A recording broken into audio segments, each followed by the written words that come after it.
என்ன பண்றது தெரியல. இந்த வாரம் பிடிக்கிட்டு ஓடிட்டாங்கடா, எல்லாம் ஓடி போச்சுனா அது ஓடி போச்சு. இது ஒரு ஆனா 3 ஐயர் பாத்தியா திருவள்ளுவத்தூர்ல பாத்தியா மொட்டை முடிஞ்சு ஆடுறாங்க.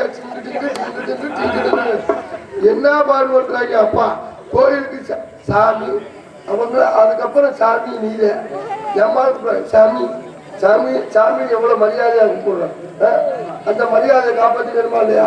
ஒரு மொட்டை முடியா அறிவு இறங்குறாங்க. அப்புறம் அவர் அம்மா தின்னூர் அங்க வந்து பூணு மூஞ்சி வச்சு தந்து விடுறாங்க. எங்கேயோ போய் நடக்கும் போது போ, அது போயிட்டு போது அதை பத்தி பிரச்சனை இல்லை, நம்மளுக்கு தேவையில்லை.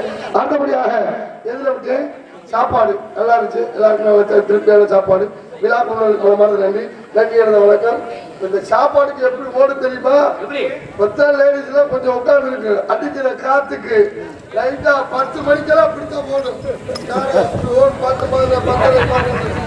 11 மணி மேல ஆச்சுங்க லைட்டா கை இங்க போகும், இப்படி போயிரு. அப்புறம் என்ன 12 மணிக்கெல்லாம் பம்புட்டாட்டு முடிஞ்சு உள்ள லைட்டா காலு இப்படி நீளு. சரி, அப்புறம் வள்ளி வந்து பாடி இருக்க நேரம் இப்படி இப்படி லைட்டா கால ஆட்டு வள்ளி வர பாட்டுக்கு அடிக்கிற காத்துக்கு சைஸா இப்படி போகும். இப்படி கலந்து அது ஒரு சைஸா இருக்குது. வீட்டுல வேலை பார்த்த அசதி அந்த டயர்ல அப்படியே கிடக்கும். சாமாளிக்க வெளில வந்து பார்த்துட்டு அருமையா இருக்கேடா.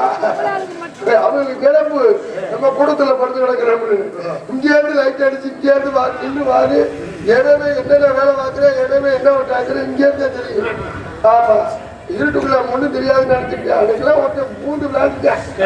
ஆமா, கையை இப்படி டீசர்ட் ரொம்ப மரியாதையா கையை கட்டி நானே பாக்குறேன். எடுத்துக்கிட்டு ஒரு பொம்பளை பிள்ளை உட்காந்து டைம் ஓடிட்டு கிடக்குறேன். கேட்டாந்த பாடுபடுத்துறியே. ஆமா, அதே அப்பா அதனால சொல்லக்கூடாது. நம்ம நான் சொல்லிடணும். அடுத்த நாடகத்துல கரெக்டா இருப்பாங்க. அதுக்கு வேற ஒன்றும் கிடையாது. நான் பாரு, நீ நல்லா இருப்பப்பா, உங்களுக்காண்டியே ரெடி பண்ணி வச்சிருக்கேன், கவலைப்படாதீங்க. அதெல்லாம் பாடாம போக மாட்டேன். ஆமா, நான் போயிட்டு பொம்பளை பிள்ளை தள்ளி விட்டு மத்தால மத்தாலும் சுத்தப்பட்டு வரும்.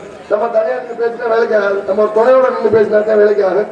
ஆடல் அழகி அபிநய சுந்தரி புதுக்கோட்டையை சேர்ந்த பிரகதீஸ்வரி அவர்கள் விவரங்கள் காமை சிங்காரி சரக்கு சிங்காரி சரக்கு